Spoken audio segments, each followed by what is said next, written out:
It's one of our greatest inventions. The electric light has transformed our lives, giving us more hours in the day. But is it time to change the settings? We all love a sunny day and a good night's sleep. But what if I told you the health of your brain depends on them? I'm Dr. Javid Abdelmoneim in Copenhagen, Denmark, where hospitals and care homes are using a simple yet clever new treatment for neurological conditions without using medication. Torben Hansen is the Chief Technology Officer at Chromoviso. He and his team are bringing light from the outside to the inside. We see light and we see things with our eyes, but apart from what we see, there is a different photoreceptor in the eyes that synchronizes the body clock to day and night that is different from what we see. Stimulating that requires what is on an evolutionary scale seen outside, right? Bright daylight and then the absence of light during nighttime. He's talking about the circadian rhythm, or sleep-wake cycle, a 24-hour internal clock that can be altered by sunlight, temperature, and food, and affects every living thing on the planet, even bacteria. This daily cycle is linked to brainwave activity, cell regeneration, hormone production, and many other biological processes. As Isaac Newton showed around 350 years ago, what we call white light or daylight is composed of many different wavelengths or colors. During nighttime, it composes of many colors, but with the absence of bluish. With this circadian lighting system, you can see how the blue light contents increases. Hugely. Hugely, to an extent which is 40,000 times more powerful than it is during nighttime. And then, as it crosses the day, well, you can see that the blue light contents decreases more rapidly than the general intensity. And it's the ordinary lighting system that sort of just stays stuck at that sort of biological early morning, not much blue light and no variation in intensity. Exactly, exactly. When daylight, which contains blue light, hits the retina, a signal is sent to the center of the brain called the hypothalamus. Here, our circadian rhythms are controlled by a master clock, a group of neurons called the suprachiasmatic nucleus. When the sun goes down and the light fades, your eyes send a signal to the nucleus which tells the pineal gland to release the hormone melatonin, which makes you feel tired.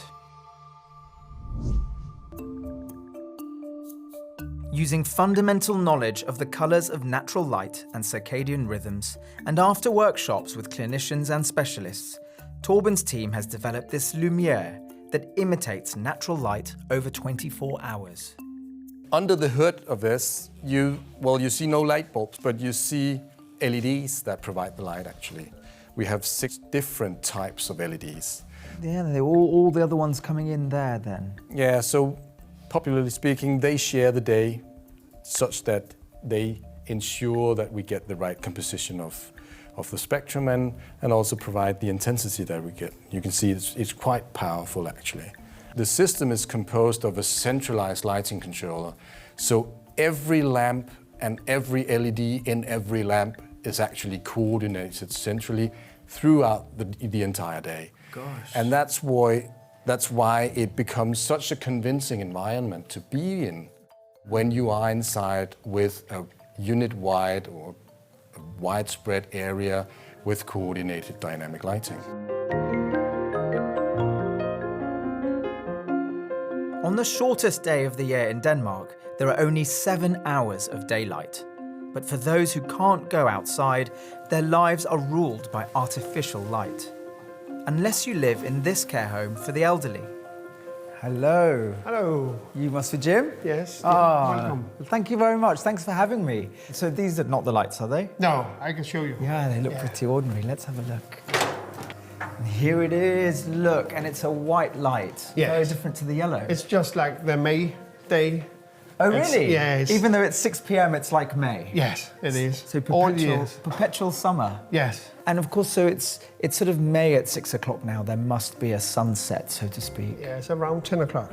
And so it mimics the whole day of a summer's day. Yes. Is that it? Yes. Where I work, I'm quite used to elderly patients or confused or dementia patients wandering at night and being awake overnight. So you've seen that completely go away? Yes. When they go to sleep, they are sleeping. Through the night? Yes. It's amazing. Yeah. How long did it take for that to happen? 4 or 5 months before we could feel the change. And Oh, that's a really long time, because to reset the brain, that's longer than I imagined. Yes, It took a it is. while.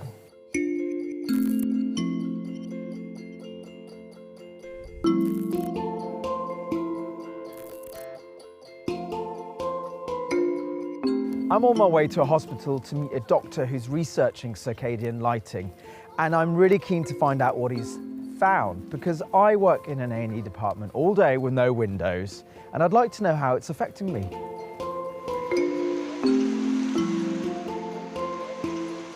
In most hospitals, the lighting is the same 24/7. Dr. Anders West and his team were the first to install circadian lighting in a stroke unit to study its effect on patients. In the weeks, even years after a stroke, up to a third of people are depressed. 3/4 experience fatigue and disrupted sleep, which can affect recovery. In a trial, patients were split into 2 groups on different floors. One had circadian lighting. You can probably see the control unit is normal indoor lighting. Normal indoor lighting, yeah. so that's this. This, yeah. And the intervention unit is the circadian light. And we can see that the stimulation of the circadian center is very low during the normal indoor lighting compared to the circadian light. We found that patient that was admitted under the circadian light was less depressive. There was reduced fatigue and increased well-being. Gosh. And actually also reduced anxiety. Wow, I mean, that's a barrage of improvements.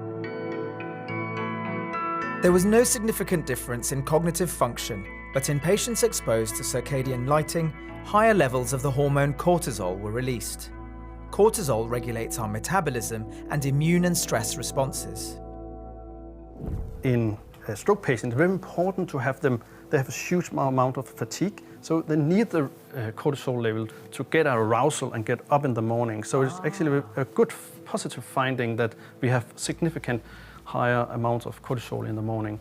When we look at the paper where we investigate the depressive mood anxiety, we found that there was a 50% of reduction compared to the control unit. I mean, the differences you found are enormous. Yeah, actually the light have the same effect interval as antidepressant medicine, which work very well in this kind of patient actually. Right, so your study shows that the light therapy is as good as medication for depression. Yeah, after stroke, yes.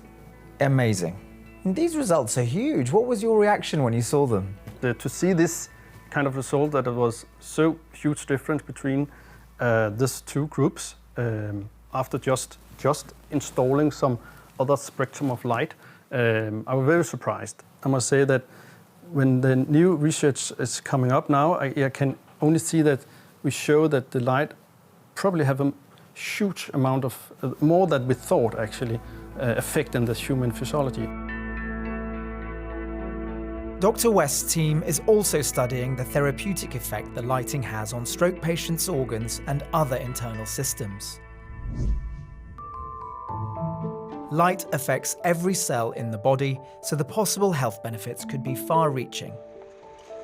At the Aarhus University Hospital, the lighting has been installed in 2 intensive care units and the hallways outside. The 24-hour lighting is run through a central unit, but each room also has a panel with different settings. During nighttime, we have a completely different light setting. It's a bit like a bonfire, actually. You can be around a bonfire, you can see from the light, but you are not disturbed. Your body functions are not disturbed by that intensity and that color spectrum.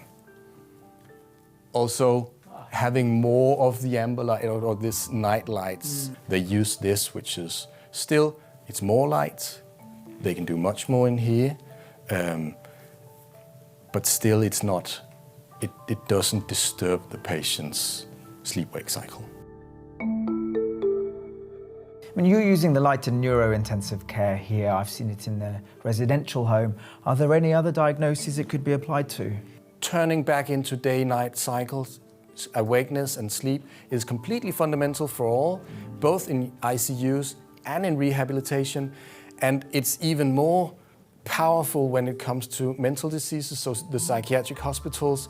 You have both the seasonal and the non-seasonal affective disorders. Yes. You have bipolar patients where we can very specifically modulate the light that will help them out of either depression or the manic disorders. Yes, exactly. Really? Yeah. That's incredible. So since it is so fundamental for the body function to be at a healthy state, it has a huge potential. Oh, watch this space. Back in the care home in Odense, the lighting was seen as a simple technological answer to help a wide variety of illnesses. Even the staff have found that they're more relaxed and have more energy. Dementia is a really difficult illness to cover with technology because the symptoms are so varied. They're so individual to the uniqueness of the people. We really wanted something that could kind of hit everybody, no matter where they were in their illness and what they came with, what their history was. And this was the only technology we could find that was that broad. I mean, it makes sense that light is going to have that profound an effect on elderly, as it does on everybody else. And one of the things, of course, we were sort of really interested, or how can you say it, sort of brought it all together, is that we know that most of the elderly in a nursing home and a care home, they don't get outside very much. Some of them are at various levels of immobility, so they just don't have that possibility of getting that natural light. So this was a really good opportunity to try this technology and see if it could deliver. Ja. Inge, vil du med ind i lejligheden?